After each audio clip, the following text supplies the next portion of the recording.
Will, hey, how are things? Hiya. Will, did you feel anyway nervous coming into the squad first last month, just with your background, with taking you a while to declare? And look, would you look at someone like Callum Robinson as a good example to follow? He played underage for England, but he's now very much a big part of the Irish team. Yeah, I mean, like you said, Callum's a perfect example. Obviously, he's got English background roots and chose to play for Ireland, and I think there's been a few previously as well.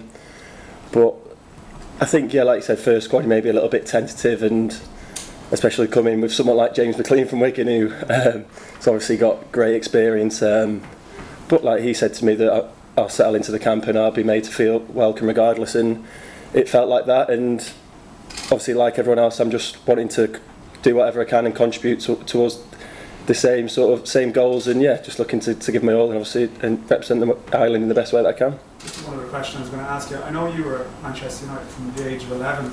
I know you would have been in the very young underage side, but would you have seen Ronaldo around the place then? Would he have been someone that would have... I think he actually left the summer that I was like a scholar, so just as I was become full time, he left that summer, went to Madrid, so just missed out, unfortunately. Yeah, but would you have gone to watch as a fan? Yeah, well, I've been to watch him, as a young lad, going to obviously to Old Trafford, and yeah, obviously for growing up as a United fan that time, and obviously the club was massively successful, he was such a big part of that, so yeah, definitely sort of an icon in my eyes. Yeah. Owen? Hey Will, have you spoken much about Michael, the possibility of facing him someday in international football? We sort of joked about it a little bit, not had just brief discussion. So he's not been involved as much with England recently, but yeah, who knows? I mean, hopefully we can finish this campaign strong, and I think then we've obviously got the Nations League to look forward to next summer, and if we can keep building, and hopefully we'll either get them in another qualifying group or get to a tournament and maybe meet them there. Did he give you any advice when you were making your mind up to declare? No, not really. Didn't really have any input on it. So he represented Ireland when he was a young lad and sort of went the other way. But no, it was my decision. Obviously, he respects that and supports it. Cheers. John? It's just on that, Will. Sorry, like Michael came and played for us, I think, under 17 first. So was it a case that England, when they came, just came for you, and his first call was Ireland? So there was. I think that actually was the case. When I first started playing for England, he wasn't involved in the setup, and his opportunity was to go and play for Ireland, and that was his first approach from the national setup, and he took that, and yeah, it was kind of the way it's panned out. It's been vice versa, sort of different ends. So yeah, it's just the way it's gone. And like, were you comparing notes at that stage? Like you were going off on the international breaks to one, and he was going to another. Like, was it? No, not really. Just both doing our own thing and getting on with it, really. Obviously, it's just great to play on the international setup, and yeah, we both took different paths, but like I said, just getting on with it and giving what we got. Just to go back in that thing, I think we were that time, 10 years ago, there was some speculation that he might follow Michael's example and declare for us.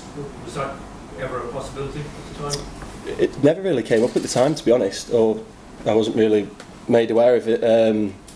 When I was a young lad, I was obviously playing for England, and that's all I'd heard about, so I just sort of continued that. Andrew, the last few weeks you've come into the Irish team, but played quite a bit of football. You're probably playing against Leeds 2 weeks ago. You probably played against a player who's probably on the way up, maybe someday to be like Ronaldo and not too far off in Rapina. What's that like? It's good. Obviously, that's the state level. I want to be playing at week in week out. So to be playing against those players at such an early part of my career, it's just going to benefit me. Obviously, it was a good test. Obviously, I scored that day and stuff. It was at home as well, so it was disappointing about the result. But overall, it was a good experience, a good test. Paul ahead. Andrew, just going back to the Portugal game in September. You spoke about it briefly earlier on. Like, what was going through your head in the 89th minute when you're 1-0 up, dream debut stuff, and then what's going through your head 3 minutes later, 4 minutes later? I think when we're 1-0 up and the game was nearly over, obviously you can hear the experienced lads getting around each other, and you kind of get that feeling of like, when's the whistle going to blow, but you still need to be focused in, because obviously, as we've seen, the game can just change like that. And after, obviously, when the final whistle blew, it was just kind of just disappointment. And but there's a lot of positive you can take from that game, that we held them up for that long, and it was just that 3 minutes of football that can just change the whole game. I appreciate you're living over in England, but do you get any sense of recognition when you come back home now? Or people sort of recognising you, people know who you are? Definitely from Leeds, my hometown, yeah. So yeah, when I go back there, I try to do a couple of things with my old club, Leeds United, because at the end of the day, I was in their shoes as well. So I tried to help out there around there, my community as well. So. Thanks, Kieran. I'm just checking here, Will. I don't think Anthony Barry was at Wigan when you were there. Was that right? No. He just left. He'd left, yeah. Yeah. Just James McLean there. A little word about him. Yeah. You're very welcome to the Irish setup.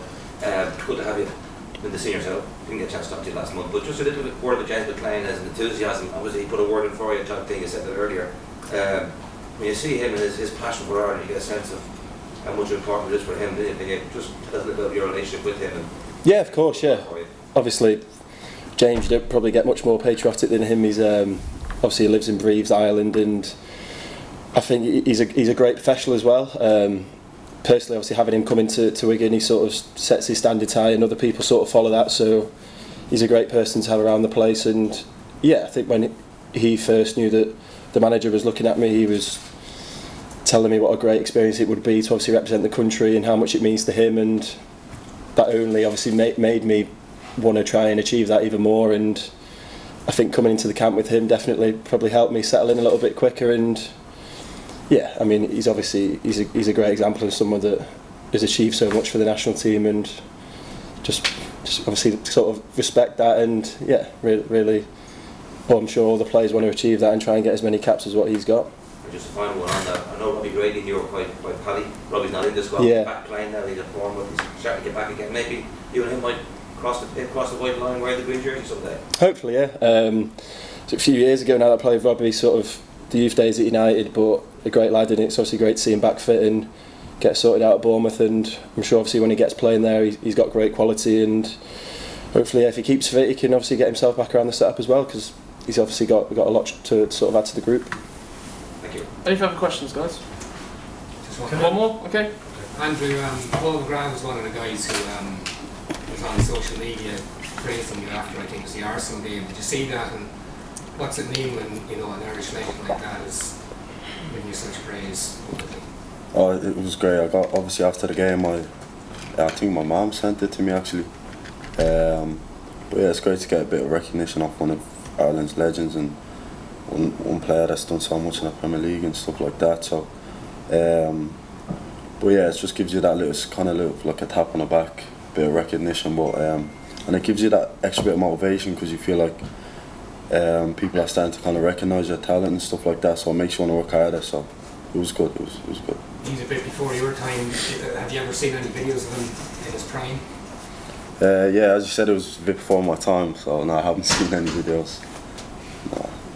We'll have one final question from Gavin in the back. Oh, Will, I just wanted to check, is your dad going to make it over to the match, the Portugal match?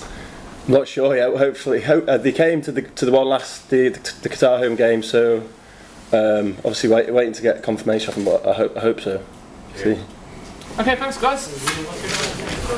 Aiden, yeah. Great, thank you.